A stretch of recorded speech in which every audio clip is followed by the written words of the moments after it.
Hey guys, welcome back to Fieldnotes. For this month's episode, I wanted to fill you guys in on what we've been doing since spring with spotted turtles.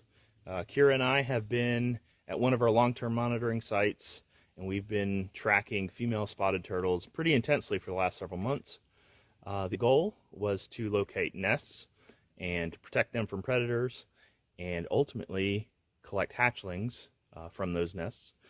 And we're planning to use them in a series of laboratory trials to see how incubation temperature affects development and performance of hatchlings. And so if you know anything about turtles, you might know that sex determination in some species is determined by temperature inside the nest.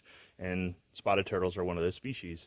So if you have high temperatures inside the nest during incubation, you'll get female turtles. If you have lower temperatures, you'll get male. If you have kind of a mid-range temperature, you'll get a mixture of both. And so that's something that's pretty well known.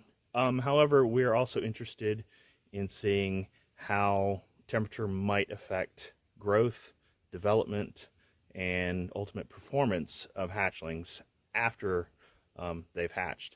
And so we've collected a lot of environmental data, including with the nests and surrounding environment, and the ultimate goal is to run some trials in a lab setting to just see how a warming climate might affect spotted turtles, not just sex ratios, which is important for future reproduction in the population, but how those turtles may perform in the wild, how they might survive. So that is a pretty general summary of the work that's gone on this year. And so for the rest of the video, I wanted to show you a series of clips that I collected over the last month and a half while out in the field during different stages of this project.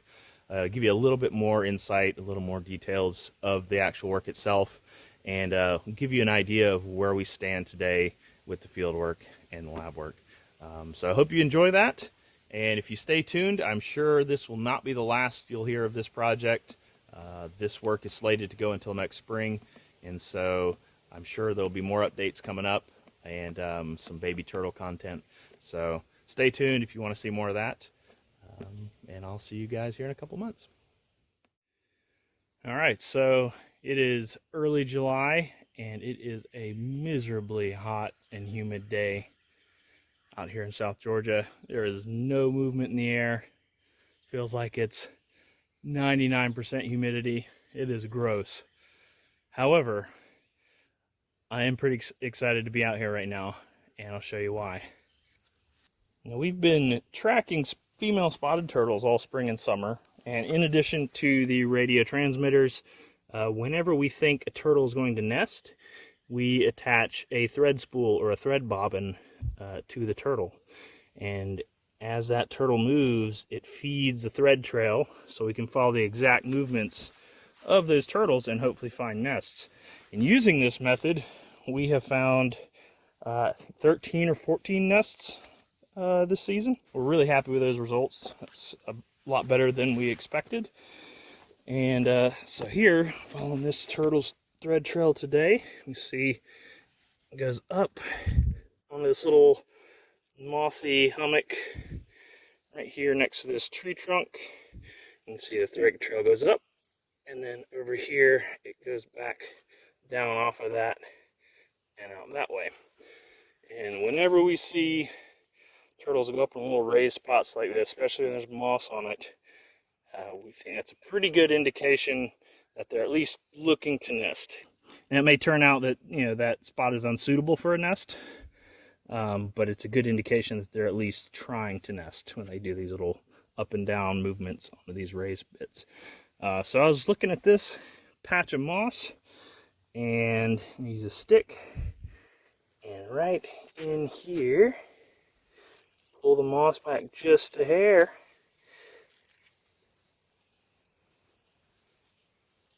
and there we go. We have 2 eggs nestled in the moss. Now, what makes finding this nest even more exciting is that this is this turtle's 4th clutch this year. This is a first for us. We have never documented spotted turtles nesting more than 3 times in a season, and this very well may be the first time spotted turtles have ever been documented laying 4 clutches in a season. So this is very exciting. From the work we've done in the past, we've documented turtles nesting almost the entirety of July, and so that means this turtle has at least another 3 weeks to potentially lay a 5th clutch. And as you can see behind me around, these wetlands are basically dry. Their foraging opportunities are very limited at this point, unless we get really heavy rain and the pools inundate for a couple days, a week. These turtles probably aren't eating that much, and so they're laying these eggs off of reserves. And so yeah, I don't expect her to lay some more, but there's a lot we don't know about these turtles still. And right here in real time, we're learning more about spotted turtle ecology in Georgia and the Southeast, and who knows what other surprises they have in store for us.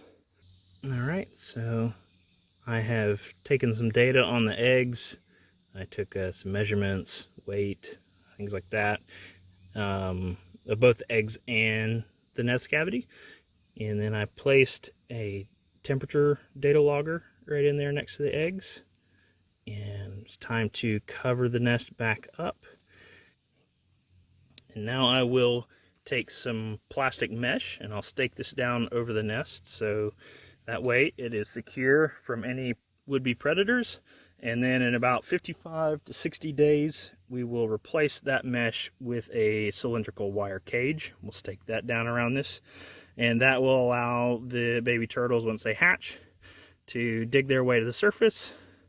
And then we will check them daily and collect the hatchling turtles out of the cage, and then we will begin our laboratory trials. All right, here we are. I put 2 pieces of this plastic mesh over the top of the nest. Nest is right in here. This tree definitely made it difficult to get this end staked down, but did the best we could.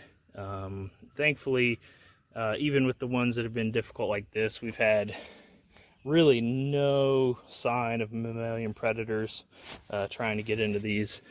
So it's been pretty effective. We did have a couple eggs disappear under one of them, and we think it may have been a king snake that got in under the mesh and swallowed the eggs, because the eggs were just gone. The mesh was anchored down actually really well, and so that one's a bit of a mystery. But as far as like raccoons, possums, that sort of thing, this method has been working pretty well. Now we're also putting these soil moisture and temperature probes into the ground right next to the nest. That way we get some good detailed soil moisture and additional temperature data from the habitat right next to the nest. And then we've got a bunch of randomized ones on the site, so we'll have a pretty good picture of the environmental conditions that these turtles have available to them and what they're selecting. All right, hey guys, we are now at the end of July. We're back out in the field. The nesting season is basically over. We're just doing a couple more rounds of telemetry to make sure we've got no gravid females, and then we're going to pull the transmitters. However, we're also doing nest checks, and we got something I want to show you. All right, so here is one of the nests that we've caged. It's to keep predators out of it. And we've got some cover in there for any hatchlings. And if you can look right there, you can see there's one egg. However, there were 2 of them in here today. And Kira has found a hatchling. You can see right there, the turtle has used his egg tooth, and the egg has pipped, and this turtle will, over the next 24-48 hours, hatch out of that egg.